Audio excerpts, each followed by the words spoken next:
তো খোঁজ খবর রাখা নেই গো। কি বলবো বলো না? হ্যাঁ,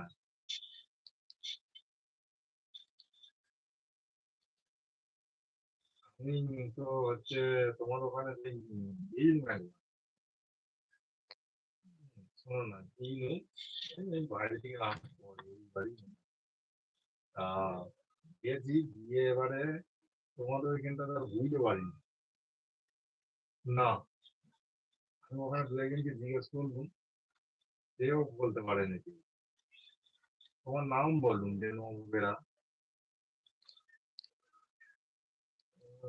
যারা বলেছে আমাকে বলছে যে আজ এরকম গাড়ি চালায়, তার নিজস্ব গাড়িও আছে, পুকুরের পাশে বাড়ি, একটাই বাপের ছেলে। সব অ্যাড্রেস দিচ্ছি, দু ভাই।